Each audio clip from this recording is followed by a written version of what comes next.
চট্টগ্রাম কলেজের বাংলা অনার্স তৃতীয় বর্ষের প্রিয় শিক্ষার্থীরা, আমাদের আজকের ক্লাস প্রাচীন ও মধ্যযুগের বাংলা কবিতা। আমরা বৈষ্ণব পদাবলী বিষয়ে আলোচনা করছিলাম। গত ক্লাসে আমরা আলোচনা করেছিলাম প্রাকচৈতন্য পদকর্তা। আজকের আমাদের আলোচ্য হচ্ছে পরচৈতন্য পদকর্তা বা পরচৈতন্য পদাবলী। তো প্রিয় শিক্ষার্থীরা, পূর্ববর্তী ক্লাসটির সঙ্গে আজকের ক্লাসটির লিঙ্ক স্থাপন করার জন্য বা সংযোগ স্থাপন করার জন্য আমরা আজকে ক্লাসটাকে যেভাবে পরিকল্পনা করেছি, সেই পরিকল্পনাটা অর্থাৎ পাঠ পরিকল্পনাটা আমরা আগে একটু দেখে নিচ্ছি। দেখো, আমাদের বিষয় প্রাচীন ও মধ্যযুগের কবিতা। আমাদের আজকের আলোচ্য পরচৈতন্য পদাবলী বা পদকর্তা। তাহলে আমরা ভূমিকা দিব পূর্ববর্তী ক্লাসের সঙ্গে আমরা একটু লিঙ্ক স্থাপন করে। তারপর যেহেতু চৈতন্য পরবর্তী পদকর্তা, তো সেই জন্য চৈতন্যদেব বৈষ্ণব পদাবলীর বিকাশে চৈতন্যদেবের কি অবদান আছে সেটি আলোচনা করাটা আমাদের জন্য একেবারেই অবশ্যম্ভাবী, অত্যন্ত প্রয়োজনীয়। তারপর আমরা চৈতন্য পরবর্তী পদকর্তা হিসেবে আমরা জ্ঞানদাস তাঁর কবি বৈশিষ্ট্য পদ বিশ্লেষণ করব, গোবিন্দ দাস অনুরূপ কবি বৈশিষ্ট্য পদ বিশ্লেষণ, এবং তৃতীয়ত আমরা বলরাম দাস সম্পর্কে কিছুটা আলোচনা করব। তারপর আমরা পরচৈতন্য পদকর্তা হিসেবে মুসলমান পদকর্তাদের এই বৈষ্ণব পদাবলীতে কি অবদান আছে সেটি আমরা দেখার চেষ্টা করব। তারপর পদাবলীর একটি প্রধানত দুটো শাখা, একটা হচ্ছে বৈষ্ণব পদাবলী আর একটা হচ্ছে শাক্ত পদাবলী। আমরা শাক্ত পদাবলীর উপর কিছুটা ধারণা দেওয়ার চেষ্টা করব। তারপর যথারীতি আমি আমার মতো একটা উপসংহার দিব, আর এটি হচ্ছে আমাদের পরবর্তী ক্লাসের শিরোনাম। তো সুতরাং আমরা এবার আমাদের মূল পাঠ পরিকল্পনা অনুযায়ী আমরা ক্লাসের দিকে অগ্রসর হই। প্রথমেই প্রিয় শিক্ষার্থীরা, আমরা একটা ভূমিকা দেখছি পূর্ববর্তী ক্লাসের সঙ্গে লিঙ্ক স্থাপন করে। প্রিয় শিক্ষার্থীরা, বৈষ্ণব পদাবলী অধ্যয়নের জন্য আমরা বৈষ্ণব ধর্মতত্ত্ব বিষয়ে আলোচনা করেছি এবং বৈষ্ণব সাহিত্যের গুরুত্ব, বৈষ্ণব সাহিত্য থেকে রস আস্বাদনের জন্য আমাদের কি করণীয় ইতিপূর্বে আমরা সেই সমস্ত বিষয়ে আলোচনা করেছি। তো সুতরাং ভূমিকা হিসেবে আজকে আমি এটুকুই বলবো যে বৈষ্ণব ধর্মতত্ত্ব কি, কেন ভারতীয় উপমহাদেশে বৈষ্ণব ধর্মতত্ত্বের আবির্ভাব ঘটেছে, এবং বৈষ্ণব ধর্মতত্ত্ব চর্চার সূত্রে সাহিত্যে বৈষ্ণব পদাবলী যেভাবে তার জায়গা দখল করে নিয়েছে, এবং সেই প্রেক্ষিতে ধর্মতত্ত্ব এর বহিরাবরণ এর মধ্য দিয়ে ভিতরের আবরণ হিসেবে এই মর্তের নরনারীর যে প্রেম, মানবীয় প্রেম চেতনা, সেটির বিকাশ কিভাবে সাধিত হয়েছে, বৈষ্ণব পদাবলীগুলো মূলত তারই স্বাক্ষর বহন করে। তাহলে আমাদের সাহিত্যের ইতিহাসে এই খণ্ড কবিতা হিসেবে কাহিনী কাব্য পরবর্তী এই কবিতাগুলোর গুরুত্ব অপরিসীম। কেননা মানবীয়, একান্ত মানবীয় প্রেম অনুভূতির অর্থাৎ প্রেমানুভূতির বহিঃপ্রকাশ এই বৈষ্ণব পদাবলী চর্চার সূত্রেই আমরা সাহিত্যরস আস্বাদন করে থাকি। তাই বাংলা সাহিত্যের ধারাবাহিকতার ইতিহাসে বৈষ্ণব পদাবলীর একটি বিশেষ গুরুত্ব আছে। আর বৈষ্ণব পদাবলী প্রধানত দুই ধারায় বিভক্ত। চৈতন্যদেব জন্মগ্রহণ করার আগে, যেটা বিদ্যাপতির হাতে কবি বিদ্যাপতির হাতে বৈষ্ণব পদাবলীর, বাংলা বৈষ্ণব পদাবলীর সূত্রপাত হয়েছে। যদিও বিদ্যাপতি খাঁটি বাংলা কবি ছিলেন না, তোমরা জানো, মিথিলার রাজসভার কবি ছিলেন, মৈথিল কোকিল হিসেবে তিনি পরিচিত ছিলেন। তাহলে এই বীজটা পিছন দিক থেকে কোথেকে আসলো? সংস্কৃত কবি জয়দেবের গীত গোবিন্দম কাব্য থেকেই মূলত রাধাকৃষ্ণের আদলে, অর্থাৎ পরমাত্মা জীবাত্মা, এই আদলে আমাদের ভাষা সাহিত্যে এই ধর্মদর্শনটির প্রবেশ। তারপরে আমাদের মধ্যযুগের প্রথম প্রামাণ্য নিদর্শন শ্রীকৃষ্ণ কীর্তন কাব্যও কিন্তু ওই জয়দেবের গীত গোবিন্দমের প্রভাবপুষ্ট। তাহলে তারই ধারাবাহিকতায় তৃতীয় স্তরে এসে, অর্থাৎ মধ্যযুগের দ্বিতীয় স্তর, আর আমরা যদি জয়দেবকে যদি প্রথম স্তর ধরি তাহলে এটা হবে তৃতীয় স্তর। তাহলে সেই হিসেবে আমরা বৈষ্ণব পদাবলী আমরা পেয়েছি। তাহলে আমরা এটা বলছি যে যারা সনাতন ধর্মের প্রধানত তিন দেবতা ব্রহ্মা, বিষ্ণু, শিব, তাহলে বিষ্ণু যোগ কৃষ্ণ বা ইকুয়াল টু সমান বৈষ্ণব। তাহলে যারা ভগবান বিষ্ণুকে তাদের প্রধান আরাধ্য করে তারাই বৈষ্ণব। তাহলে এই বৈষ্ণব ধর্মের বিকাশ সাধনকল্পে সাহিত্যে কবিরা যাতে সাহিত্য রস আস্বাদনের মধ্য দিয়েও বৈষ্ণব ধর্মের বিকাশ সাধিত হয়, সেই জন্য তারা এই পদগুলো রচনা করেছেন। তাহলে এই পদগুলো রচনা করতে যেয়ে তারা তাদের মানবিক আবেগ অনুভূতিকে বিসর্জন দিতে পারেননি। তাহলে এই ধর্মতত্ত্বের অন্তরালে এই রচনাগুলোই পরবর্তীতে হয়ে উঠেছে প্রকৃষ্ট সাহিত্য। তো সাহিত্য হলেও যারা বৈষ্ণব তারা এখনো এই পদগুলো কিন্তু ধর্মভক্তি নিয়েই কিন্তু অধ্যয়ন করে, এবং বিভিন্ন ধর্মসভায় তারা এই পদগুলোর উচ্চারণের মধ্য দিয়ে, আবৃত্তির মধ্য দিয়ে বা গাওয়ার মধ্য দিয়ে তারা বৈষ্ণব অর্থাৎ বিষ্ণুর প্রতি তারা তাদের আরাধনা বা ভক্তি তারা প্রকাশ করে। তো সেই জন্য একদিকে ধর্মতাত্ত্বিক গুরুত্ব যেমন আছে, অন্যদিকে মানবিক প্রেমের আদলে বৈষ্ণব পদাবলীগুলোর গুরুত্ব অনেক বেশি। তাহলে সাহিত্যের শিক্ষার্থী হিসেবে আমাদের কাছে মানবিক আবেদনের ভিত্তিতেই কিন্তু বৈষ্ণব পদাবলীর রস আস্বাদন এবং সাহিত্যমান, কাব্য বিশ্লেষণ আমরা ইত্যাদি দেখানোর চেষ্টা করব, এবং গুরুত্বটা আমরা ওই আলোকেই প্রতিষ্ঠিত করব। তো প্রিয় শিক্ষার্থীরা, এবার আসো আমাদের দ্বিতীয় যে চৈতন্যদেব। তাহলে এই মহান পুরুষ এর আবির্ভাবের কারণেই কিন্তু বৈষ্ণব পদাবলীর পরবর্তীতে অর্থাৎ বিদ্যাপতি, চণ্ডীদাস পরবর্তীকালে বৈষ্ণব সাহিত্যের ধারা অত্যন্ত প্রকৃষ্ট রূপে প্রজ্জ্বলভাবে কিন্তু বিকশিত হয়ে উঠেছে। সুতরাং চৈতন্যদেব সম্পর্কে আমাদের অবশ্যভাবে আমাদের কিছু জানা দরকার। চৈতন্যদেব তার জন্ম 1486 সালে, তার মৃত্যু পুরীতে। জন্ম কিন্তু ঢাকা জেলার তার জন্ম, আমাদের বাংলাদেশের তিনি কবি, সেই হিসেবে আমরা গর্ববোধ করতে পারি। তিনি একজন মহান পুরুষ ছিলেন, সাধক পুরুষ ছিলেন। তার মৃত্যু ভারতের পুরীতে, নবদ্বীপে। তিনি যে সাহিত্য চর্চা করেন 1533 খ্রিস্টাব্দে। তাহলে বৈষ্ণব পদাবলীর বিকাশে তার অবদানটা কি, আমরা সেটি এবার একটু জানার চেষ্টা করব। প্রিয় শিক্ষার্থীরা, দেখো বাংলা সাহিত্যের মধ্যযুগে শ্রী চৈতন্যদেবের প্রভাব অপরিসীম।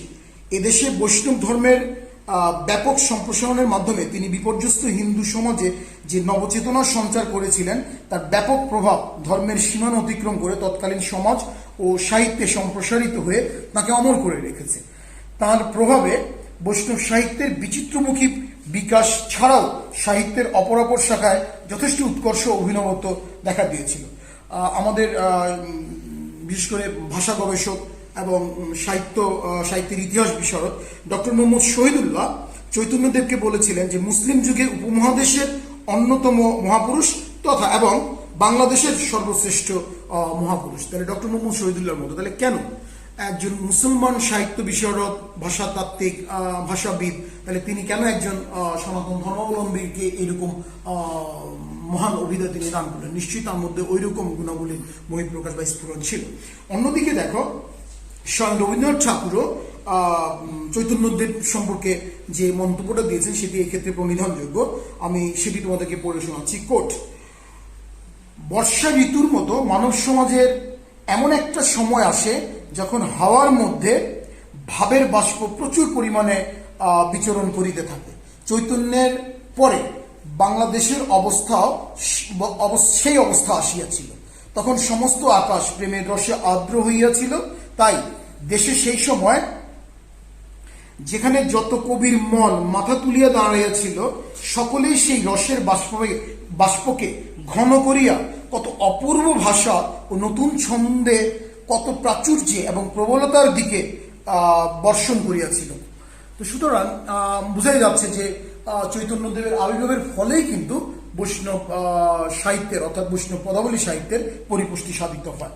তো তাহলে বৈষ্ণব সাহিত্যের এই শ্রী চৈতন্যদেবের প্রধান ভূমিকাটা হলো এইখানে যে দেবপ্রাসঙ্গিক বিভিন্ন সাহিত্য সৃষ্টিতে, আমি আবার বলছি, দেবপ্রাসঙ্গিক বিভিন্ন সাহিত্য সৃষ্টিতে জীবন্ত মানবিক অনুভবের সংযোজন চৈতন্যের বা চৈতন্যোত্তর কালে, আমি দুঃখিত, চৈতন্যোত্তর কালের প্রধান বৈশিষ্ট্য।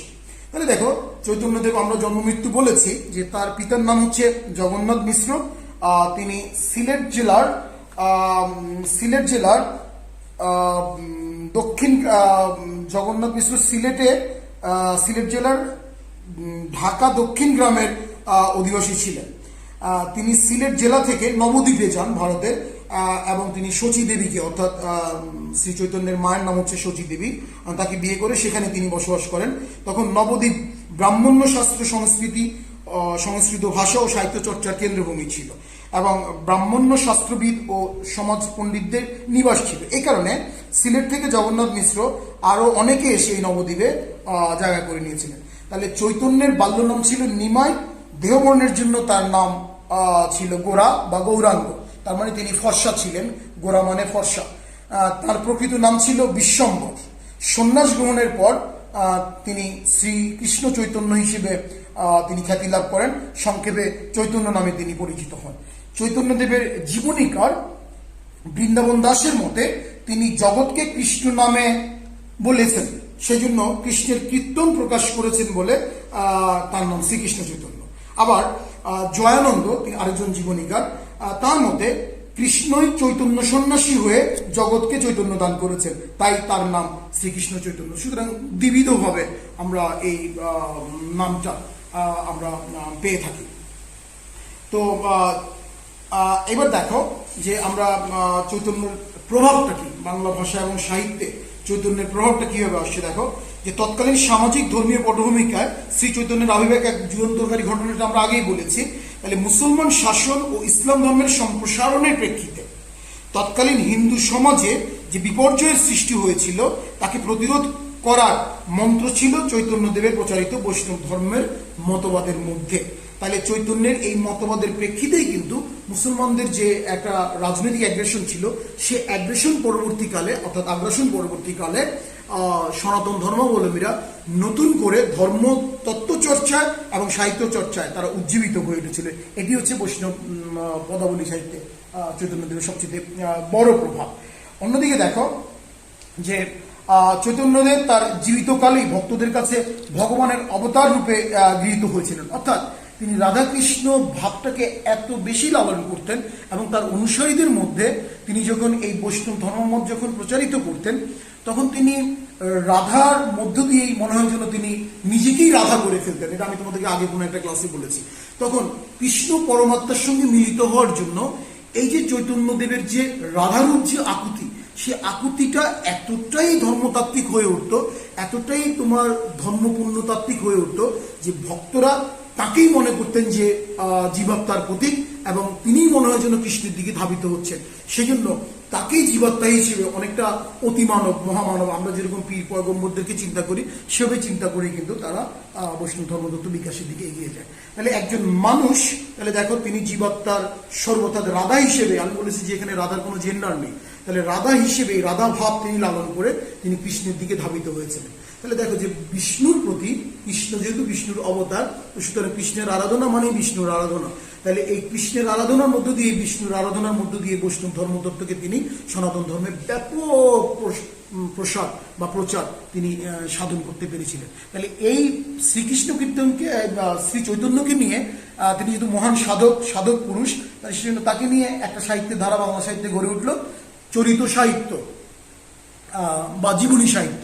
আর অন্যদিকে তার এই রাধারূপ আকুলতা, সেটার প্রেক্ষিতে তোমার রচিত হলো বৈষ্ণব পদাবলীর একটি ধারা, যা পূর্ব চৈতন্যের ধারাকে অবলম্বন করে পরচৈতন্যের ধারা হিসেবে বিকশিত হয়ে উঠেছে। তাহলে দেখো এই মহান পুরুষ দুই দিকে দ্বিমুখী ভূমিকা বিস্তার করে, একদিকে চরিত সাহিত্য বা জীবনী সাহিত্য বিকাশের দিকে, অন্যদিকে বৈষ্ণব পদাবলী সাহিত্য বিকাশের দিকে। তাহলে তার এই অবদান কোনোভাবেই অস্বীকার করার মতো নয়।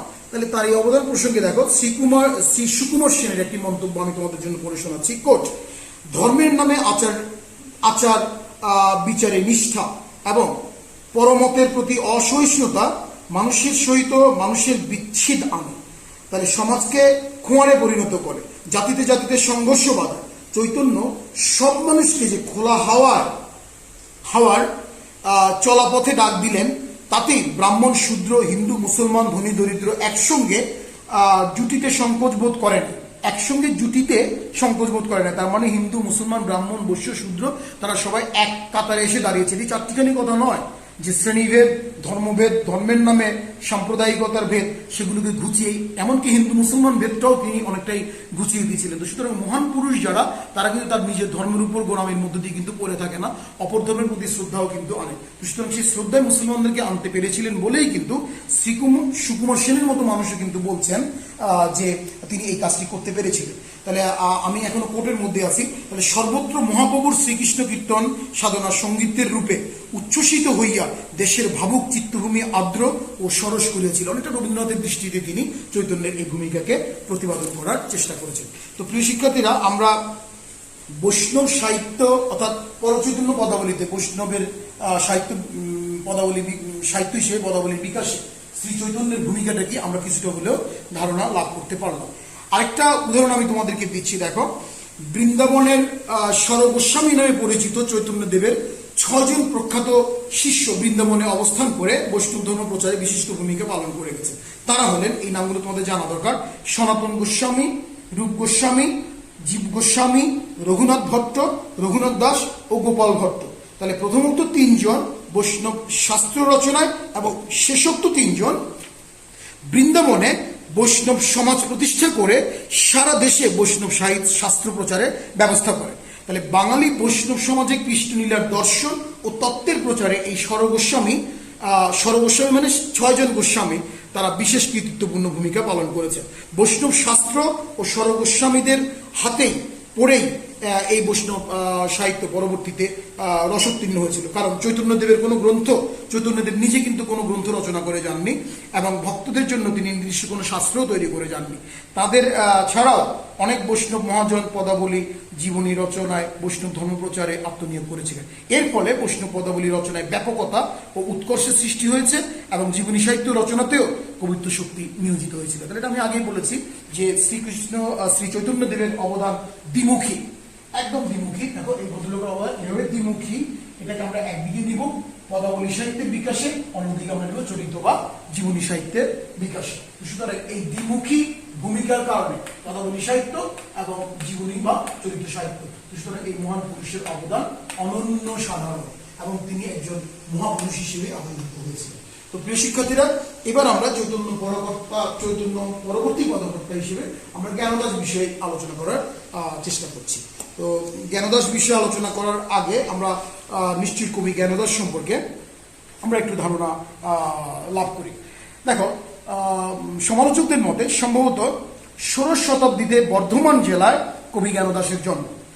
তিনি চণ্ডীদাসের কাব্যাদর্শ অনুসরণ করে, অর্থাৎ প্রাক চৈতন্য পদকর্তা চণ্ডীদাসের কাব্যাদর্শ অনুসরণ করে এবং তার সঙ্গে নিজের মৌলিক প্রতিভার সমন্বয়ে রাধাকৃষ্ণের লীলা বর্ধনার মাধ্যমে মানব মানবীর শাশ্বত প্রেম বেদনার কথা ব্যক্ত করেছেন। তাহলে কি দাঁড়ালো যে মানব মানবীর প্রেম বেদনার কথা। তাহলে দেখো, জীবাত্মা পরমাত্মার আলোকে ধর্মতত্ত্বকে বহিরাবরণে রেখে ভিতরের মধ্যে তিনি মানব মানবীর অর্থাৎ মানবীয় প্রেম বেদনার বহিঃপ্রকাশ ঘটেছিলেন। সেখানে বিরহ বেদনাটাই চণ্ডীদাসের ভাবশিষ্য হচ্ছেন কবি জ্ঞানদাস। তিনি ছিলেন চণ্ডীদাসের ভাবশিষ্য। তিনি ব্রজবুলি ও বাংলায় উভয়তেই তিনি পদ রচনা করেছিলেন, তবে বাংলা পদেই তার কৃতিত্ব বেশি। জ্ঞানদাস পদাবলীতে সৌন্দর্যের ব্যঞ্জনা দিয়েছেন, আবেগের সূক্ষ্ম কারুকার্য ফুটিয়ে তুলেছেন। তিনি মানব জীবনের বাতায়নে বসে ভাব বৃন্দাবনের কিশোর কিশোরীর যে লীলা প্রত্যক্ষ করেছিলেন এবং সেই আলোকে তিনি শিল্পী হয়ে উঠেছেন। তিনি তপস্বিনী রাধার মূর্তিটি নিরাভরণ ও নিরলঙ্কার ভাষায় ফুটিয়ে তুলেছেন। নায়িকার রূপ বর্ণনা, অতৃপ্ত প্রণয় আকাঙ্ক্ষার তীব্র জ্বালা, মিলনের জন্য ব্যাকুলতা, মিলনের গভীর উল্লাস ও বিরহের মর্মস্পর্শী আর্তি কুশলতার সঙ্গে অর্থাৎ কৌশলের সঙ্গে কৃতিত্বের সঙ্গে তিনি তুলে ধরেছেন। চণ্ডীদাস ও জ্ঞানদাসের পদের মধ্যে যথেষ্ট সাদৃশ্য আছে, তবে জ্ঞানদাস ছিলেন শিল্পী আর চণ্ডীদাস ছিলেন সাধক। শিল্পী সাধক, প্রাক চৈতন্য চণ্ডীদাস সাধক ছিলেন আর আমাদের পরচৈতন্য জ্ঞানদাস ছিলেন শিল্পী। তাহলে আমাদের কাছে শিল্পীর মূল্য কম নয়, শিল্পীর মূল্যই বেশি। জ্ঞানদাস রাধার বেদনাকে পরিস্ফুট করে তুললেও তাকে হর্ষোৎফুল্ল মিলন ব্যাকুলতা সুরসিকা নায়িকা হিসেবে তিনি মূলত রূপদায়ন করেছেন বা রূপায়িত করেছেন, চিত্রিত করেছেন। জ্ঞানদাস চৈতন্য পরবর্তী কবি বলে ভাবের বৈচিত্র্য দেখিয়েছেন। ধর্মীয় সীমাবদ্ধতা অতিক্রম করে জ্ঞানদাস লিরিক অর্থাৎ গীতিকাব্যিক মহিমায় প্রেম বেদনার যে বিশিষ্ট রূপ সেটি তিনি দিয়েছেন এবং তাতেই তার স্বাতন্ত্র্য পরিলক্ষিত হয়। তাহলে বিরহের মর্মস্পর্শী আর্তি তার কবিতাতে বিশেষভাবে ফুটে ওঠে। আমরা আগেই বলেছি, প্রেমের সার্থকতা বৈষ্ণব পদকর্তাদের দৃষ্টিতে নয়, আধুনিক কবিদের দৃষ্টিতে সেটা হচ্ছে বিরহে। তাহলে আমরা যদি জ্ঞানদাসের যদি দু একটা পদ যদি আমরা পড়ে শোনাই তাহলে তোমাদের এটা বুঝতে সুবিধা হবে। জ্ঞানদাসের পদে ভাবের মাধুর্যের সঙ্গে সঙ্গে ভাষা এবং ছন্দের পারিবর্ত লক্ষণীয়। তিনি শব্দালঙ্কার এর প্রতি বেশি মনোযোগ না দিয়ে ভাবকে প্রকাশ করেছেন সহজ সরল এবং অনাড়ম্বর ভাষায়। তার প্রকাশ ক্ষমতা অনুভূতির পূর্ণ অভিব্যক্তি দানে সহায়ক হয়েছে। আমি দুটো উদাহরণ দিচ্ছি তোমাদেরকে, দেখো। একটি হচ্ছে সুখেরও লাগিয়া এ ঘর বাঁধিনু অনলে পুরিয়া গেল, অমিয় সাগরে স্নান করিতে সকলই করল ভেদ। তার মানে রাধার মধ্যে অবস্থান করে বলছেন যে সুখের জন্য আমি কৃষ্ণের সঙ্গে এই ঘর বেঁধেছি, কিন্তু সেটি আগুনে পুড়ে গেল। তাহলে অমিয় সাগরে, তার মানে সীমাহীন সাগরে স্নান করতে, অর্থাৎ স্নান করতে যায়, অর্থাৎ কৃষ্ণের প্রেম তো কি বলে ইনফিনিট, অসীম। তাহলে সকলেই গরল ভেদ, তার মানে সবই মনে হয় যেন বিষে রূপান্তরিত হলো। তার মানে বিরহ বেদনা আচ্ছন্নতাই কিন্তু এখানে প্রকাশ করেছে। আরেকটি পদ দেখো যে এটা রাধার দিক থেকেই কৃষ্ণের প্রতি কৃষ্ণের রূপের আচ্ছন্নতা। তাহলে দেখো, রূপ লাগি আঁখি ঝুরে গুণে মনোভোর, প্রতি অঙ্গ লাগি কান্দে প্রতি অঙ্গ মোর, হিয়ার পরশ লাগি হিয়া মোর কান্দে, পরাণ প্রীতি লাগি থির নাহি বান্দে। তার মানে কৃষ্ণের রূপে রাধার আঁখি ঝুরে তার মন ভরে যায়, এবং তার কৃষ্ণের জন্য, কৃষ্ণের প্রতি অঙ্গের জন্য রাধার প্রতি অঙ্গ কাঁদে। কথাটি কিন্তু অনেক ব্যাপক দার্শনিক তাৎপর্যময় ব্যঞ্জন। হিয়ার পরশ লাগে, তার মানে হিয়া আত্মার স্পর্শের জন্য হিয়া মোর কান্দে, অর্থাৎ রাধার অন্তর কাঁদে। তাহলে কবি জ্ঞানদাস রাধার মধ্যে প্রবেশ করেই এই চেতনা প্রকাশ করেছেন। পরাণ প্রীতি লাগে, তার মানে পরাণের প্রীতির জন্য, অর্থাৎ পরাণের কৃষ্ণের জন্য, অর্থাৎ জীবাত্মার পরমাত্মার সঙ্গে মিলনের জন্য। থির নাহি বান্দে, মানে একটা ক্ষণ সে স্থির থাকতে পারে না। তো সুতরাং সীমাহীন তৃপ্তিহীন আকাঙ্ক্ষার গীতিক্রন্দন, এই দুটি পদের মধ্যে দুটি পদের ছত্রে ছত্রে ফুটে উঠেছে, অথচ উত্তেজনার প্রাবল্য নেই, কোন উত্তেজনা প্রাবল্য এখানে নেই। এই জন্য প্রেমের চিরন্তন প্রকাশে প্রাণের নিভৃত ক্রন্দন। অতএব বিরহের পদ রচনায় জ্ঞানদাসের শ্রেষ্ঠত্ব যে প্রমাণিত হয়, কথা বলার অপেক্ষা রাখে না তাহলে চণ্ডীদাসের ভাবশিষ্য হিসেবে। তো এই দুটো পদ আমি আলোচনা করলাম, আর অসংখ্য পদ আছে তোমাদের পাঠ্য, সেগুলো তোমরা দেখে নেবে। এবার আসো আমরা গোবিন্দ দাসের পদের বৈশিষ্ট্য নিয়ে কিছুটা আলোচনা করার চেষ্টা করছি। তাহলে দেখো, গোবিন্দ দাস তোমার গোবিন্দ দাস সম্ভবত ষোড়শ শতাব্দীর তৃতীয় দশকে গোবিন্দ দাসের জন্ম, ষোড়শ শতাব্দী, এবং সপ্তদশ শতাব্দীর দ্বিতীয় দশকে তার মৃত্যু হয়। তিনি প্রায় 700 পদ রচনা করেছিলেন বলে অনুমান করা হয়ে থাকে। তার মধ্যে কিছু বাংলা পদ থাকলে অধিকাংশ পদ ব্রজবলিতে রচিত। কেন ব্রজবলিতে রচিত? তার কারণ এই ব্যক্তি হচ্ছেন, অর্থাৎ গোবিন্দ দাস হচ্ছেন কবি বিদ্যাপতির ভাবশিষ্য, এবং সে কারণে বিদ্যাপতি যেহেতু ব্রজবলি ভাষা ইন্ট্রোডিউস করেছেন পদাবলী সাহিত্য রচনার ক্ষেত্রে, তাহলে তার ভাবশিষ্য হিসেবে গোবিন্দ দাসও কিন্তু অনেকটা ব্রজবলি ভাষাই কিন্তু অবলম্বন করেছে। এটি অত্যন্ত চমৎকার একটি কাব্য ভাষা। তাহলে তিনি বিদ্যাপতির ভাবাদর্শে বিশেষভাবে প্রভাবিত হয়েছিলেন, এবং বিদ্যাপতির অলঙ্কার ও চিত্রকল্প তাকে বিমুগ্ধ করেছিল। গোবিন্দ দাস নিজের রচনার বৈশিষ্ট্য নিজেই বলেছেন, রচনা রচন শ্রবণ বিলাস রচই রুচির পদ গোবিন্দ দাস। তার মানে নিজের পদ সম্পর্কে তিনি নিজেই কিন্তু আমাদেরকে একটা প্রচ্ছন্ন ধারণা দিয়েছেন। গোবিন্দ দাস ছিলেন সংস্কৃত শাস্ত্রের অসাধারণ পণ্ডিত। ছন্দ, অলঙ্কার ও পদবিন্যাসে তিনি যে বৈশিষ্ট্য ফুটিয়ে তুলেছেন তা একক এবং তুলনারহিত, আনপ্যারালেল। তার মতো এরকম আর কেউ করতে পারেন না। চিত্র, তার বিরহ ব্যাকুলতা রাধার মধ্যে শ্রী চৈতন্যের প্রতিফলন ঘটিয়েছে। তার বিরহ ব্যাকুলতা, অর্থাৎ শ্রী চৈতন্য যেভাবে রাধার মধ্যে অবস্থান করে বিরহ ব্যাকুলতা কৃষ্ণের প্রতি দেখাতেন, তিনিও ঠিক ওইভাবে চিত্রিত করেছেন। এসব দিক থেকে তিনি গুরু বিদ্যাপতির চেয়েও অনেকটা অগ্রণী ছিলেন বলে সাহিত্যবেত্তারা মনে করেন, সমালোচকরা মনে করেন। তাহলে গোবিন্দ দাসের বর্ণনায় বহিরঙ্গের মাধুর্য অনেক বেশি প্রাধান্য পেয়েছিল। ছন্দের লালিত্য কবি বৈশিষ্ট্য, এই যে আমরা বলছিলাম কবি বৈশিষ্ট্যটা আমরা জানি। কবি বৈশিষ্ট্য হচ্ছে ছন্দের লালিত্য, ভাষার মাধুর্য ও অত্যাশ্চর্য প্রকাশভঙ্গির গুণে তার পদাবলী অভিনব বলে বিবেচনাযোগ্য। ব্রজবুলি ছন্দালঙ্কার, ব্রজবুলি ছন্দ ঝঙ্কার, ব্রজবুলি ছন্দের ঝঙ্কার ও সংস্কৃত অলঙ্কার সমৃদ্ধ গোবিন্দ দাসের পদগুলি। তাহলে আমরা পদের একটা নমুনা দিচ্ছি, দেখো। নন্দনন্দন চন্দ চন্দ গন্ধ নিন্দিত অঙ্গ। তাহলে কার নন্দকে? শ্রীকৃষ্ণ। তাহলে সে নন্দন, তার মানে সে নন্দিত, নন্দের ঘরে জন্মগ্রহণ করেছেন বলে। চন্দ চন্দন, অর্থাৎ তার গাত্রের সুগন্ধ চন্দনের মতো। গন্ধ নিন্দিত অঙ্গ, তার মানে তার অঙ্গ থেকে মনে হয় যেন সুগন্ধ প্রতিফলিত হয়। জলদ সুন্দর কুম্ভকুন্দর নিন্দি সুন্দর ভঙ্গ, অর্থাৎ তার এই সৌন্দর্য দেখে নিদ্রাও ভঙ্গ হয়ে যায়।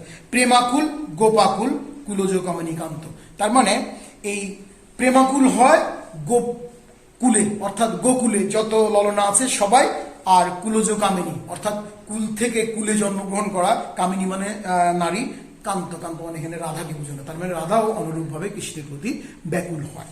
তার আরেকটি পদের উদাহরণ আমি তোমাদেরকে দিচ্ছি আমার একটা হ্যান্ডশিট থেকে, এটি আমার বিশ্ববিদ্যালয়ের একটি নোট।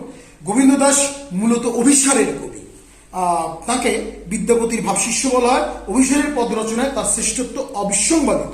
তার অভিসারগুলো একটি পদের উদাহরণ হচ্ছে কণ্টক গাড়ি কমল সমপদতল মঞ্জির চিরহি ঝাঁপি।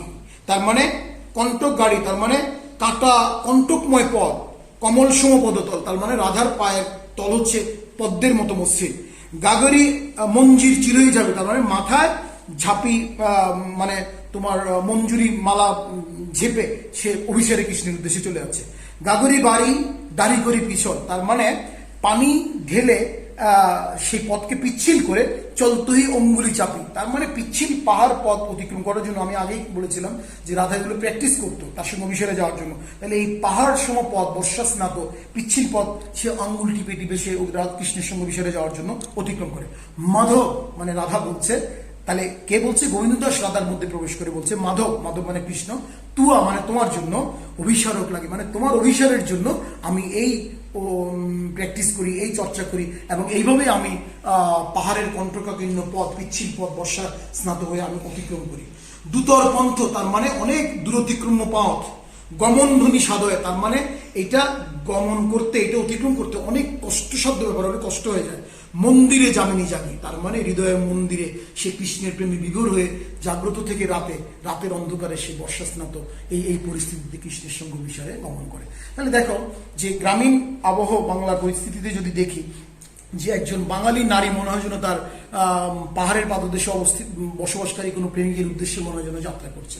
আর যদি আমরা ধর্মতত্ত্বের আলোকে যদি বিবেচনা করি মনে হয় যেন যাবতীয় বাধা বিপত্তি প্রতিকূলতা অতিক্রম করে একজন জীবাত্মা মনে হয় যেন পরমাত্মার দিকে তাকে লাভ করার জন্য ধর্মতত্ত্বের আলোকে তার দিকে মনে হয় যেন ছুটছে। তাই যে এই যে অভিসারের পথ এটার মধ্যে দিয়ে একদিকে মানবীয় প্রেমের আরতি রাধার অর্থাৎ নারী চেতনার মধ্য দিয়ে প্রতিফলিত হয়েছে, অন্যদিকে বৈষ্ণব ধর্মতত্ত্বের বিকাশও আমরা এখান থেকে লক্ষ্য করে থাকি। তাহলে দেখো বর্ণ সংঘাতের ভিতর দিয়ে কবি পথের দুরধিগম্যতা এবং কোমলাঙ্গী রাধার দুর্বার আকাঙ্ক্ষা ও সাধনার একনিষ্ঠতাকে তিনি এই কাব্যের মধ্যে এই দুটো আমার যে লাইনটা কিছুক্ষণ আগে পড়লাম, যে পদটা পড়লাম সেটার মধ্যে ব্যঞ্জিত করে তুলেছেন। তাহলে কথায় শব্দে মন্ত্রে ছন্দে ধ্বনিতে সৌন্দর্যে এই ধরনের পদগুলো আমাদের মনে প্রাণে অসীমের যে একটা মুগ্ধতা সে অসীমের দিকে আমাদেরকে অভিমুখীন করে তোলে। তাহলে এইভাবে তোমরা যদি গোবিন্দ দাসের যদি অপর পদগুলো যেগুলো তোমাদের পাঠ্য আছে তোমরা যদি একটু যদি মনোযোগ দিয়ে পড়ো তাহলে সেখানে তোমরা এই বৈষ্ণব সাহিত্য রস তোমরা নিশ্চয়ই আস্বাদন করতে পারবে। তো শিক্ষার্থী এবার আমরা বৈষ্ণব পদকর্তা হিসেবে আমরা আমরা সংক্ষেপে বলরাম দাস সম্পর্কে একটু করে বলে নিচ্ছি। যে দেখো বলরাম দাস হচ্ছে বাৎসল্য রসের কবি, অর্থাৎ স্নেহ, ওই যে যশোদার সঙ্গে কৃষ্ণের স্নেহ এটার কবি।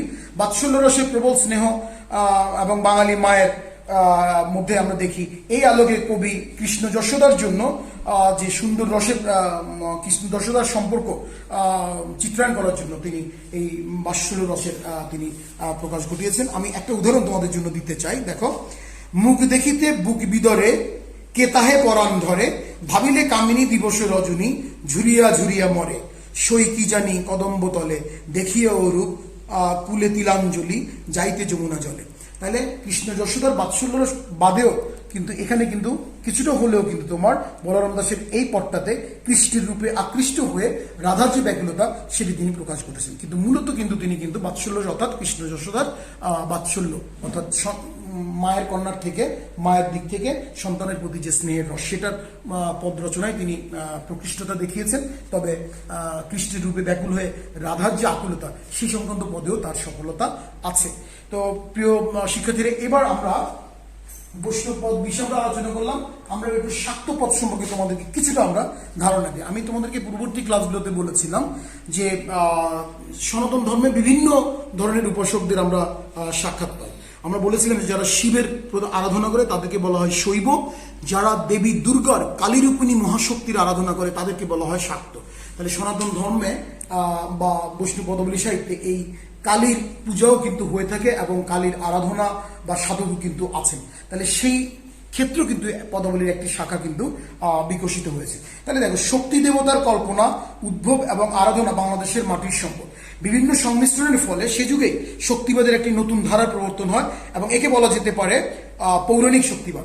এর সাহিত্যিক অভিব্যক্তি মঙ্গল কাব্যধারায় এবং এরই পাশাপাশি চলে এসেছে তান্ত্রিক শক্তিবাদ। এবং এর এই তান্ত্রিক শক্তিবাদের দুটি ধারার মধ্যে তোমার মৌল পার্থক্য রয়েছে। আলোচ্য শাক্ত পদাবলীর উৎসমূলে রয়েছে দ্বিতীয় ধারাটি অর্থাৎ তান্ত্রিক শক্তিবাদ। তাহলে এই ধারার অন্যতম প্রধান কবি ছিলেন রামপ্রসাদ। কবিকর্মে তান্ত্রিক ধর্মচেতনায় সাহিত্যের তিনি অভিব্যক্তির প্রকাশ ঘটিয়েছেন। তাহলে এই শাক্ত পদাবলীর উদ্ভবকাল অষ্টাদশ শতাব্দী বা মধ্যযুগেই পড়ে। অর্থাৎ আমি বলছি তোমাদেরকে যে ভারতচন্দ্র রায় এর সমসাময়িক বা তার কিঞ্চিত পরে এই শাক্ত পদাবলীর আবির্ভাব ঘটে এবং রামপ্রসাদের মধ্য দিয়ে কিন্তু আমরা আধুনিক যুগের যে ঘ্রাণ বা আধুনিক যুগ যে ইঙ্গিত সেটা একদিকে আমরা পাই কবি ভারতচন্দ্রের মধ্য দিয়ে, আর একদিকে আমরা এটা লাভ করি কবি রামপ্রসাদের মধ্যে। তার একটি পদ আমি তোমাদেরকে পড়ে শোনাচ্ছি, দেখো। কালী হলিমা রাজবিহারী নটবর বেশে বৃন্দাবনে, পৃথক প্রবল লীলা তব কে বুঝে একথা বিষম ভারী, নিজ তনু আধা গুণবতী রাধা, আপনা পুরুষ আপনি নারী। তার মানে রাধা এখানে, আমি তোমাদেরকে অনেক আগেই বলেছি, বারবার বলছি যে রাধা কিন্তু এখানে জেন্ডার নিউট্রাল অর্থাৎ লিঙ্গ নিরপেক্ষ। তার কারণ মর্তের মানবী হিসেবে যখন আমরা দেখবো তখন রাধা নারী, আর যখন আমরা জীবাত্মা হিসেবে দেখবো তখন সে না নারী নারী পুরুষ, সে নারী পুরুষ উভয়। তো সুতরাং এই যে মা কালীর প্রতি যে যখন কেউ যখন ধাবিত হয়, তার প্রতি যখন গুণমুগ্ধ হয়, তার দেবী রূপের আরাধনা যখন করে, তখন সে সেই যে রাধা অভিব্যক্তিতে যখন সে যখন তার পানে ছুটে, তখন সে আপনিই নারী হয় আবার আপনিই পুরুষ হয়। তো সুতরাং এই শাক্ত পদাবলীর বাক পরিবর্তনের মধ্য দিয়েই কিন্তু একদিকে অন্নদা মঙ্গল কাব্যধারা, অন্যদিকে শাক্ত পদাবলীর মধ্য দিয়ে কিন্তু মানবীয় গুণ যেহেতু অত্যন্ত প্রকৃষ্ট রূপে প্রজ্জ্বলভাবে সরাসরি প্রকাশিত হয়েছে, সেই জন্য আমরা মনে করে থাকি যে এই প্রবাদপুরুষ এই রামপ্রসাদ সেন এবং কবি ভারতচন্দ্র এই দুইজনের হাত ধরেই আধুনিকতাটা মনে হয় যেন আমাদের জন্য এই মধ্যযুগের শেষ প্রান্তে এসে মনে হয় যেন উঁকি দিয়েছিল। প্রিয় শিক্ষার্থীরা, আমরা জানলাম যে বৈষ্ণব পদ হিসেবে শাক্ত পদাবলীর একটা বিশেষ ধারা আছে এবং সেটি আমাদের আধুনিককালে উত্তীর্ণ হওয়ার ক্ষেত্রে রামপ্রসাদ সেনের মধ্য দিয়ে একটি গুরুত্বপূর্ণ ভূমিকা রেখেছে। তাহলে দেখো, আমাদের এই বৈষ্ণব পদকর্তাদের মধ্যে মুসলমান কবিদের কিন্তু একটা বিস্ময়কর ভূমিকা আছে। এটা তোমাদের কাছে হয়তো শুনতে অবাক লাগতে পারে। তাহলে আমরা দেখো মুসলমান পদকর্তা, আমি একটু আগে শাক্ত পদাবলী বলেছি, একটু মানে অর্ডার চেঞ্জ হয়েছে, মুসলমান পদকর্তাদের কথা একটু না বললেই নয়। দেখো, বাঙালি মুসলমান পদকর্তাদের মধ্যে কেহ ব্রজলীলার মাধুর্যে মোহিত হয়ে, কেহ সম্পূর্ণরূপে বৈষ্ণবভাবে উৎসাহিত হয়ে পদাবলী সাহিত্যকে পুষ্টতা দান করেছেন। এই সমস্ত পদের প্রথম হতে শেষ পর্যন্ত রাধা কৃষ্ণ লীলাই বর্ণিত হয়েছে। তাহলে দেখো, কবিরা মুসলমান হলেও তারা এমনভাবে পদ রচনা করেছেন, এবং তুমি যদি পদকর্তার নাম না পড়ো তাহলে পদ পড়লে তুমি বুঝবে যে এটা কোনো ভাববিহ্বল, একেবারে পূজক, কোনো বিশুদ্ধ বৈষ্ণবেরই মনে হয় যেন এই পদগুলো। তাহলে আমি উল্লেখযোগ্য পদকর্তাদের নাম তোমাদেরকে একটু পড়ে শোনাচ্ছি। মুসলমান কবিদের মধ্যে গৌরলীলা, পূর্বরাগ, অভিসার, বাসকসজ্জা, মিলন, কুঞ্জভঙ্গ, বিরহ, মাথুর, দানলীলা, লোকলীলা, নিবেদন প্রভৃতি বিষয়ক পদ তোমার আছে। তাহলে মুসলমান পদকর্তাদের মধ্যে প্রধান কয়েকজনের নাম হলো, প্রধান কয়েকজন অল্প 100-এর উপরে কবি আছেন মুসলমান পদ। সৈয়দ মুর্তজা তার মধ্যে প্রধান, আব্দুল ওয়াজিদ, আকবর শাহ, সৈয়দ আলাউল, উম্মর আলী, শেখ কবির, গরিব খাঁ, নসির মাহমুদ, চাঁদ কাজী, সৈয়দ আইনুদ্দিন, সৈয়দ আব্দুল বারি, আবুল হোসেন, আশরাফ আলী, ওহাব ফকির, কমর আলী, কাঙ্গালি হুসেন, কাঙ্গালি মির্জা, খাতাসা ফকির, বক্সা আলী, মীর ফয়জুল্লাহ প্রমুখ। 100-এর মধ্যে, শতাধিকের মধ্যে আমি কয়েকজনের নাম উল্লেখ করলাম। একজন কবির পদ আমি সৈয়দ মুর্তজার একটি কবি তোমাদের জন্য আমি পাঠ করে শোনাচ্ছি। দেখো, তাহলে তোমরা মুসলমান পদকর্তাদের পদের মধ্যে যে কি মাহাত্ম আছে তোমরা সেটা বুঝতে পারবে। দেখো, সৈয়দ মুর্তজা ঘনে, সৈয়দ মুর্তজা, আমি পদটা একটু প্রথম দিক থেকে পড়ছি। দেখো, কোট, শ্যামাবন্ধু চিত নিবারণ তুমি, কোন শুভ দিনে দেখা তোমার শনে, পাশুরিতে নারী আমি, যখন দেখিয়ে এ চাঁদ বদনে, ধৈরজ ধরিতে নারী, অভাগীর প্রাণ করে আনচান, দণ্ডে 10 বার মরি, মুঝে করো দয়া, দেহ পদ ছায়া, শুনহ পরাণ কানু, কানু মানে কৃষ্ণ, কুলশীল সব ভাসাইনু জলে, প্রাণ না রহে তোমা বিনু, সৈয়দ মুর্তজা ভনে, কানুর চরণে নিবেদন শুনো হরি, সকল ছাড়িয়া রইনু তুয়া পায়ে, জীবন মরণ ভরি। তাহলে দেখে এই কবিতা পাঠে, এই পদ পাঠে আমাদের মনে হয় না যেটি কোনো মুসলমান পদকর্তার কবি। তো সুতরাং আমাদের বৈষ্ণব পদাবলীর সাহিত্য ধারাকে পরিপুষ্টতা দানের ক্ষেত্রে মুসলমান পদকর্তাদের ভূমিকাও কিন্তু অনন্য, প্রিয় শিক্ষার্থীরা। তো প্রিয় শিক্ষার্থীরা, আজকে এই পর্যন্তই। আমরা এবার একটা উপসংহার টানার চেষ্টা করছি তোমাদের জন্য এই বৈষ্ণব পদাবলী সাহিত্যের উপর। সমালোচক হাডসন সাহিত্যের তাৎপর্য ব্যাখ্যা প্রসঙ্গে বলেছিলেন, এটা আমার ইউনিভার্সিটির একটি কোটেশন কালেকশন। দেখো, we care for literature primarily and on account of its deep and lasting significance. আমি আবার বলছি, সমালোচক হাডসন সাহিত্যের তাৎপর্য ব্যাখ্যা প্রসঙ্গে বলেছিলেন, we care for literature primarily on account of its deep and lasting significance. A great book grows directly out of life. অর্থাৎ আমরা প্রাথমিকভাবে তোমার জীবনের গভীরতায় এবং সেটাকে একটা স্থায়ী রূপ দেওয়ার জন্যই তাৎপর্যের দিক থেকে আমরা সাহিত্য রচনা করি। তাহলে এইরকম সাহিত্যগুলো, যেগুলো গ্রেট সাহিত্য অর্থাৎ বিখ্যাত সাহিত্য, সেগুলো তোমার ডিরেক্টলি অর্থাৎ প্রত্যক্ষভাবে আউট অফ লাইফ, সেগুলো আমাদের জীবন থেকে বাইরে। তাহলে দেখো, আমাদের জীবন থেকে বাইরে বলতে দেখো, এই ধর্মের আবরণের মধ্য দিয়ে যেহেতু সাহিত্যগুলো আমাদেরকে এই পরিপুষ্টতা দান করেছে, সেই জন্য হাডসনের এই মতামতটা অনেক বেশি পরিধানযোগ্য বলে আমি মনে করি এবং আমরা এভাবে পড়েছি। তাহলে বৈষ্ণব পদাবলী সম্পর্কে এই মন্তব্য প্রযুক্ত হতে পারে, কারণ বৈষ্ণব কবিরা লৌকিক জগতের নরনারী প্রেম লীলার আধারে রাধাকৃষ্ণের প্রেম লীলা বর্ণনা করেছেন, তাই এর আবেদন সার্বজনীন হয়েছে এবং তা একান্তভাবে মানবিক। বৈষ্ণব কাব্য আস্বাদন করবার জন্য বৈষ্ণব হওয়ার দরকার নেই, কেবল আর্ট ফর্ম চিনতে পারলেই হলো। তাহলে দেখা যাবে যে রূপচেতনা, প্রেমবোধ এবং মনস্তত্ত্বের শিল্পায়িত রূপই হলো বৈষ্ণব পদাবলী। এই বৈষ্ণব পদাবলীর প্রভাবেই সৃষ্টি হয়েছে আধুনিক গীতি কবিতার। এই জন্য তোমার বাংলা সাহিত্যে বৈষ্ণব পদাবলীর ভূমিকা সর্বতোভাবেই স্বীকৃত। তাহলে প্রিয় শিক্ষার্থীরা, আমাদের শেষ কথা বলতে চাই যে আধুনিক কালে রবীন্দ্রনাথ, বিহারীলাল চক্রবর্তীকে বলা হয় গীতি কবিতার ক্ষেত্রে, বাংলা গীতি কবিতার ভোরের পাখি, আর রবীন্দ্রনাথ ঠাকুরকে বলা হয় মধ্যাহ্ন সূর্য। তার পরবর্তীকালে অন্যান্য গীতি কবিরা কিন্তু আমাদের এই গীতি কবিতার ধারাটাকে মহিমান্বিত করেছে। তোমরা হয়তো জেনে থাকবে যে কবি রবীন্দ্রনাথ ঠাকুর কিন্তু সারা বিশ্বে বিখ্যাত কিন্তু একজন গীতি কবি হিসেবে। He is famous specially as a lyric poet, এবং তিনি নোবেল পুরস্কারও অর্জন করেছিলেন 1913 খ্রিস্টাব্দে তার যে গীতিকাব্য, সেটা হচ্ছে গীতাঞ্জলি কাব্যের জন্য। তো সুতরাং গীতি কবিতা হচ্ছে সেটি যে ব্যক্তি কবির একান্ত আবেগ অনুভূতি, নিজস্ব আবেগ অনুভূতি যখন তার ভাব কল্পনালোক সংযত হয়ে যখন তার কলমের আগায় প্রতিফলিত হয়ে ওঠে, সেগুলোকে আমরা বলি গীতি কবিতা। আর প্রকৃষ্ট গীতি কবিতা হলো সেগুলো যেটা ব্যক্তি কবির একান্ত নিজস্ব আবেগ অনুভূতির সঙ্গে পাঠক যখন পাঠ করবে, সেই কবিতাগুলি যত বেশি পাঠকের আবেগ অনুভূতির সঙ্গে এগুলো অন্বিত হবে, সমন্বিত হবে, সেই গীতি কবিতাগুলো তত সার্থক গীতি কবিতা। এটা হচ্ছে গীতি কবিতার ক্লাসিক বা সার্বজনীন বৈশিষ্ট্য। তাহলে দেখো যে এই বৈষ্ণব পদগুলো আমরা হিন্দু হয়ে মুসলমানের মধ্যে বড় কথা না, কিন্তু যখন আমরা মানবিক প্রেমের আদলে যখন এগুলোকে পাঠ করব, রাধাকে একজন নারী প্রেমিকা, কৃষ্ণকে একজন পুরুষ প্রেমিক হিসেবে যখন আমি চিন্তা করবো, আর প্রেমের ক্ষেত্রে মাঝখানে যখন বিরহ, মিলন, আকাঙ্ক্ষা, অভিসার, মান, অভিমান এগুলোকে যখন আমরা বিবেচনা করব, তখন আমাদের কাছে মনে হবে যে এই বৈষ্ণব পদকর্তারা তাদের একান্ত মানবীয় অনুভূতিগুলোই কিন্তু তারা গীতিকাব্যিক মহিমায় প্রতিফলিত করে তুলেছে। আর আমাদের কাছেও আজকে এগুলো একান্তই মানবীয়ভাবে ধরা দেয়, কেননা কারণ আমরাও তাদের মতো মানুষ, প্রেম সর্বকালেই প্রেমের অনুভূতি একরকম। সুতরাং তাদের একান্ত নিজস্ব ভাব কল্পনা আমরা আজকের আধুনিক যুগের পাঠক হিসেবে যদি রস উপলব্ধির সাথে যদি আমরা বৈষ্ণব পদাবলী অধ্যয়ন করি, তাহলে আমরা দেখব যে এই বৈষ্ণব পদাবলীগুলোর মধ্যে বৈষ্ণব পদকতাদের ভাবই আমাদের ভাব হয়ে উঠেছে। এখানেই বৈষ্ণব পদাবলীর সার্থকতা, আমাদের সাহিত্যের ইতিহাসে, আমাদের সাহিত্যের বিকাশে বৈষ্ণব পদাবলীর সিগনিফিক্যান্স বা তাৎপর্য, বৈশিষ্ট্য, গুরুত্ব এখানে।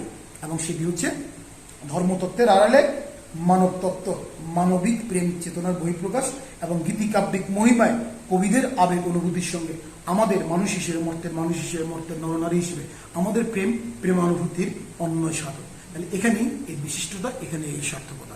এই আলোকে তোমরা বৈষ্ণব পদগুলো পাঠে এবং বিচারে অগ্রসর হবে, তাহলে এটা তোমাদের জন্য কাঙ্ক্ষিত ব্যাখ্যা হয়ে উঠবে। তো প্রিয় শিক্ষার্থীরা, আমি যথাসম্ভব কয়েকটি ক্লাসে বৈষ্ণব পদাবলী সম্পর্কে তোমাদেরকে ধারণা দেওয়ার চেষ্টা করেছি। তোমাদের কোনো প্রশ্ন থাকলে কমেন্টে জানাবে।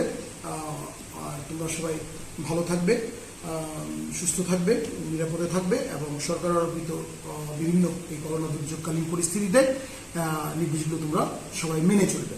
তো আমাদের আগামী ক্লাসটি হবে বাউল ধর্মতত্ত্ব ও বাউল পদ বিষয়, এবং এটি হচ্ছে আমাদের প্রাচীন ও মধ্যযুগের কবিতার সর্বশেষ অংশ। তো ততদিন পর্যন্ত তোমরা অপেক্ষায় থাকবে এবং এই ক্লাসটা বারবার দেখবে। কোনো জায়গায় বুঝতে অসুবিধা হলে আমাকে কমেন্টের মাধ্যমে জানাবে।